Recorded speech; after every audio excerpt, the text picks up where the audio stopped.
First ஒரு mixing Pavul வந்து எடுத்துக்கோங்க. அதில் 3 கிளாஸ் அளவு பார்த்தீங்கன்னா பச்சரிசி வந்து சேர்த்துக்கலாம். ஸோ நீங்கள் எந்த கிளாஸு கலக்கிங்களோ அதே கிளாஸுக்கு தான் நம்ம எல்லாம் மற்ற இன்க்ரீடியன்ஸ் எல்லாமே வந்து அளந்து எடுத்துக்க போகிறோம். ஸோ ஃபஸ்ட்டு நம்ம 3 கிளாஸ் அளவு பார்த்தீங்கன்னா அரிசி சேர்த்துட்டு இந்த மாதிரி நல்லா வந்து கழுவி எடுத்துக்கோங்க. ஸோ 3 to 4 டைம்ஸ் நல்லா வாஷ் பண்ணதுக்கப்புறமா இந்த மாதிரி காட்டன் கிளாத் விரிச்சிட்டு நம்ம எடுத்து வச்ச அரிசியை இந்த மாதிரி காய போட்டு எடுத்துக்கலாம். இது ஜஸ்ட்டு பார்த்தீங்கன்னா ஒரு ஹாஃப் அன் ஹவர் வந்து காய போட்டால் போதும். ஸோ ரொம்ப வந்து காயக்கூடாது, லைட்டாக பார்த்தீங்கன்னா ஒரு ஈரப்பதம் வந்து இருக்கணும். பாருங்கள், பார்த்தீங்கன்னா ஒரு 20 நிமிஷமாக ஆயிடுச்சு பாருங்கள். ஸோ இந்த மாதிரி பார்த்தீங்கன்னா லைட்டாக வந்து நம்ம கையில் ஓட்டணும். ஸோ அந்த ஸ்டேஜில் இருக்கும்போது நம்ம இந்த அரிசி வந்துட்டு மிக்ஸி ஜாருக்கு வந்து ட்ரான்ஸ்ஃபர் பண்ணிக்கலாம். ஸோ ரொம்ப வந்துட்டு ஈரமாக இருக்கக்கூடாது, கரெக்டான லெவலில் இருக்கணும். ஸோ சேர்த்துட்டு நம்ம இது கூடவே பார்த்தோம் அப்படின்னா 3 ஏலக்காய் வாசனைக்காக வந்து சேர்த்துக்கலாம்.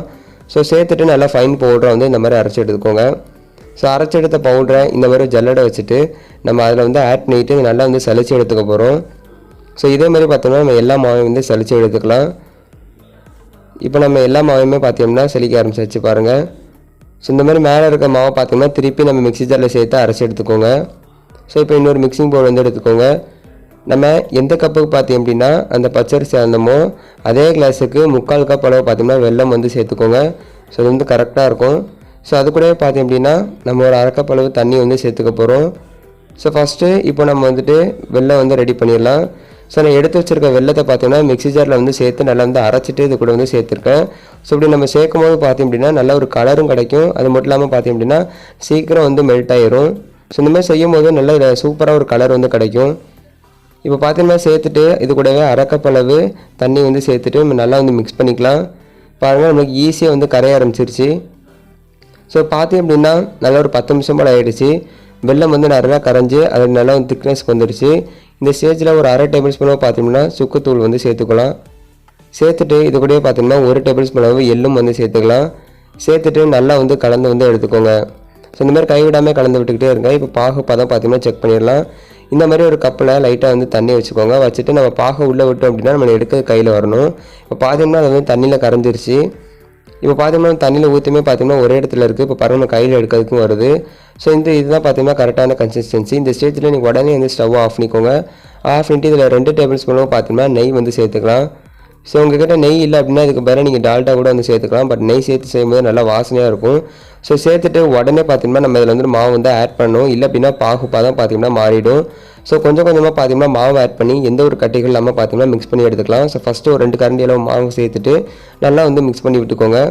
ஸோ எல்லா பக்கமும் பார்த்தீங்கன்னா ஈவனாக வந்து மிக்ஸ் ஆகணும். எந்த ஒரு கட்டிகளும் பார்த்தீங்கன்னா இருக்கக்கூடாது. ஸோ நம்ம அதிரசம் பார்த்தீங்கன்னா இப்போ ஒழுங்காக வராது. ஸ்டவ்வை ஆஃப் பண்ணிக்கோங்க. ஆஃப் பண்ணிவிட்டு நல்லா அந்த மாதிரி கலந்து விட்டுக்கிட்டே இருக்கலாம். ஸோ கொஞ்சம் கொஞ்சமாக மாவு சேர்த்து நம்ம மிக்ஸ் பண்ணிகிட்டே இருக்கும்போது கரெக்டான அளவில் பார்த்தீங்கன்னா வரும். ஸோ இப்போவும் பார்த்தீங்கன்னா கொஞ்சமாக 2 கரண்டியில் மாவு சேர்த்து நல்லா வந்து மிக்ஸ் பண்ணிக்கலாம்.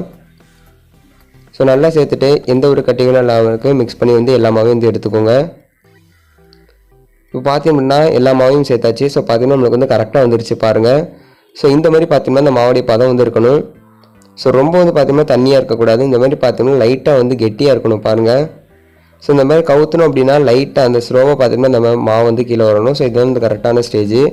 ஸோ இந்த ஸ்டேஜில் பார்த்தோம் அப்படின்னா நம்ம அதே பேனில் வச்சுட்டு மேலே பார்த்தீங்கன்னா நெய் வந்து அப்ளை பண்ணிக்க போகிறோம். அதாவது அந்த மாவு வந்து காயாமல் இருக்கிறதுக்கு. உங்களுக்கு பார்க்கவே தெரியும் பாருங்கள் மாவு எந்த அளவுக்கு பார்த்தீங்கன்னா சாஃப்டாக இருக்குன்ட்டு. ஸோ இதுதான் பார்த்தீங்கன்னா கரெக்டான ஸ்டேஜ். ஸோ இந்த ஸ்டேஜில் நம்ம மேலே பார்த்தீங்கன்னா நெய் வந்து அப்ளை பண்ணிக்கலாம்.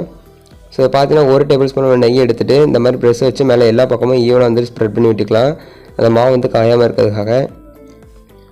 இப்போ பார்த்தோம் அப்படின்னா நல்லா அந்த சூடு ஆறுனதுக்கப்புறமா இந்த மாதிரி ஒரு காட்டன் கிளாத் வச்சுட்டு அதுக்கப்புறமா அந்த மாதிரி மூடி போட்டு மூடி ஒரு 3 நாள் வரைக்கும் அப்படியே வச்சுருங்க. ஸோ அதுக்கப்புறமா நம்ம எடுத்து அதிரசம் வந்து ரெடி பண்ணிடலாம். இப்போ அதுக்கு பார்த்தோம்னா இந்த மாதிரி ஒரு அலுமினியம் ஷீட் எடுத்துக்கோங்க. இல்லை பாலித்தீன் கவர் வந்து எடுத்துக்கோங்க. ஸோ அதில் பார்த்தோம்னா நம்ம எடுத்து வச்சிருக்க மாவை கொஞ்சமாக ஆட் பண்ணிவிட்டு இந்த மாதிரி பார்த்தோம்னா ரவுண்ட் ஷேஃப்க்கு பார்த்தோம்னா இந்த மாதிரி கையால் வச்சுக்கலாம். அதுக்கப்புறமா சின்னதாக ஒரு கம்பி இல்லை அப்படின்னா நீங்கள் கையை வச்சு இந்த மாதிரி லைட்டாக பார்த்தீங்கன்னா ஹோல்ட் பண்ணி எடுத்துக்கோங்க.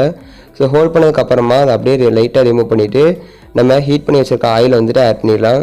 ஸோ ஆயில் வந்து ரொம்ப வந்து ஹீட்டாக இருக்கக்கூடாது, மீடியமாக பார்த்தோம் அப்படின்னா இருக்கணும். ஸோ மீடியம் ஃப்ளேம் வச்சு வந்து பொரிச்சு எடுத்துக்கலாம். ஸோ பார்த்தோம் அப்படின்னா ஒரு 5 நிமிஷம் போல் ஆகிடுச்சு பாருங்கள். நம்ம எல்லாத்தையும் திருப்பி போட்டு நல்லா வந்து வேக வச்சுக்கலாம். இப்போ பார்த்தீங்கன்னா ஒரு 8 நிமிஷம் போல் ஆகிருக்கு பாருங்கள். ஸோ அதோடைய கலர் நல்லாவே இந்த மாறிடுச்சு. இதேமாதிரி எல்லாத்தையும் வந்து போட்டு பொரிச்சு வந்து எடுத்துக்கோங்க. அவ்வளோதான் ஃப்ரெண்ட்ஸ், ரொம்பவே சூப்பராக டேஸ்ட்டான சிம்பிளாக வந்துட்டு தீபாவளி ஸ்பெஷல் அதிரசம் எப்படி பண்ணலாம்னு சொல்லி பார்த்தோம். கண்டிப்பாக இந்த தீபாவளிக்கு இந்த ரெசிபி வந்து வீட்டில் ட்ரை பண்ணி பார்த்துட்டு உங்களுடைய எக்ஸ்பீரியன்ஸ் எப்படிச்சு மறக்காமல் கமெண்ட்டில் ஷேர் பண்ணிடுங்க. இந்த வீடியோ பிடிச்சிச்சுன்னா மறக்காமல் நீங்கள் நம்ம சேனலை சப்ஸ்கிரைப் பண்ணிக்கோங்க. தேங்க்ஸ் ஃபார் வாட்சிங்.